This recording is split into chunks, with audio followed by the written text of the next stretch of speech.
আসসালামু আলাইকুম। আমি শাম্মী সিদ্দিকা চট্টগ্রাম থেকে বলছি। শাম্মীস ডেইলি ব্লগ থেকে আপনাদের আরও একবার স্বাগত জানাই। কাছে এবং দূরে, দেশ এবং দেশের বাহির থেকে যারা আমার ভিডিওটি দেখছেন, আশা করি আল্লাহর রহমতে সবাই ভালো আছেন। আমরাও আলহামদুলিল্লাহ ভালো আছি। আজ আমি আপনাদের তৈরি করে দেখাবো পেঁয়াজু। তৈরি করার জন্য এখানে আমি দুই ধরনের ডাল নিয়ে নিয়েছি। একটা হলো খেসারির ডাল, অন্যটি হলো মসুরের ডাল।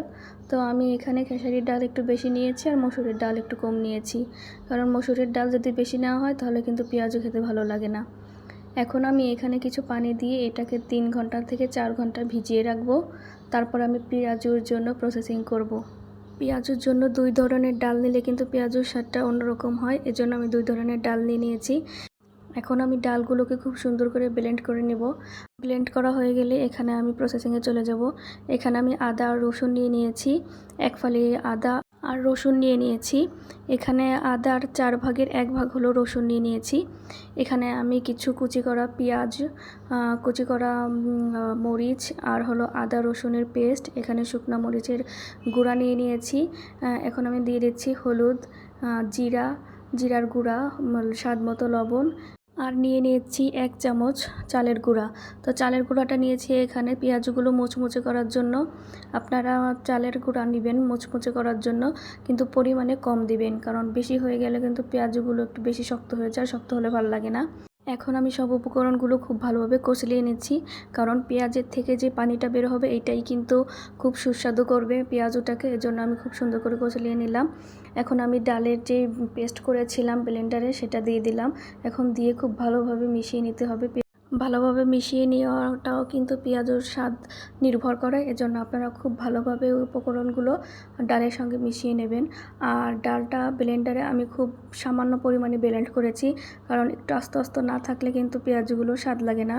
তো আপনারা দেখতে পাচ্ছেন আমি কিন্তু ভালোভাবে ব্লেন্ড করে নিয়ে হালকা হালকা রয়ে গেছে। আপনারা চাইলে পুরো ব্লেন্ড করেও নিতে পারেন, আমি হালকা ব্লেন্ড করে নিয়েছি। তো এখানে আমি একটা ফ্রাই প্যানে তেল দিয়ে দিচ্ছি, পরিমাণ মতো তেল। ডুবো তেলে আসলে পেঁয়াজগুলো ভাজতে হয়। এখন আমি পেঁয়াজগুলো ডুবো তেলে ভেজে নেব। তো আপনারা এখানে যে সময় এটা প্রসেসিং করবেন, তো মাঝে একটা চাপ দিয়ে নেবেন, কারণ এখানে যদি আপনি এটা চাপ দিয়ে নেন তাহলে কিন্তু পেঁয়াজগুলো আর ফেটে যাবে না। দেখবেন রেস্টুরেন্টে কিন্তু মাঝে একটা প্রেস দেওয়া থাকে মাঝে, তো ওটা দেওয়ার জন্য ওদের পেঁয়াজগুলো কিন্তু ভেঙে যায় না। আর যদি আপনারা পেঁয়াজগুলো প্রেস না করেন মাঝে, তাহলে কিন্তু দেখবেন যে অনেক সময় ফেটে যায়। আর ফেটে গেলে কিন্তু তেলের পরিমাণটা বেশি থাকে পেঁয়াজের মধ্যে, যা খেতে একদমই ভালো লাগে না। সব কিছুতেই কিন্তু পরিমাণ মতো তেল থাকা উচিত, কারণ বেশি কম হলে কিন্তু কোনোটাই ভালো লাগে না। এর জন্য আপনারা চেষ্টা করবেন যাতে পেঁয়াজগুলো না ভেঙে যায় সেরকমটা করতে।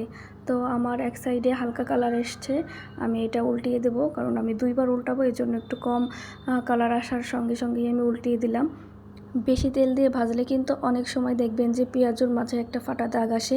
এর জন্য পরিমাণ মতো তেল দেবেন, যাতে উপরটা একটু তেল ফাঁকা থাকে, মানে উপরেরটা যেন তেলের ভিতরে না চলে যায়। তাহলে দেখবেন পেঁয়াজগুলো কিন্তু খেতেও ভালো লাগে। আর পেঁয়াজগুলো দেখতেই পাচ্ছেন কত সুন্দর মচমচেই দেখা যাচ্ছে এখনই। নামানোর পরে দেখবেন আরও বেশি মচমচে দেখা যাবে, কারণ পেঁয়াজগুলো আমি যেভাবে ভেজে নিচ্ছি এভাবে যদি ভাজেন তাহলে কিন্তু খুব সুন্দর একটা কালার আসবে, আর খেতেও ভালো লাগবে, আর ফাটবেও না। তো একটু ডুবো তেল থেকে একটু কম তেল নেওয়ার চেষ্টা করবেন, তাহলে কিন্তু পেঁয়াজগুলো মচমচেও হবে, আবার খেতেও স্বাদ হবে ভালো। তো এখানে আমার পেঁয়াজগুলোর কালার চলে আসছে। একটু কম কালার আসলেই নামিয়ে নেবেন, কারণ গোল্ডেন কালার থেকে একটু ডিপে গেলেই কিন্তু এরপরে পুড়ে যাবে কড়াইয়ের যে গরম ভাবটা থাকে। এজন্য আমি একটু গোল্ডেন কালার থেকে একটু গাঢ় ডার্ক কালার আসার সঙ্গে সঙ্গে কড়াই থেকে নামিয়ে নিচ্ছি।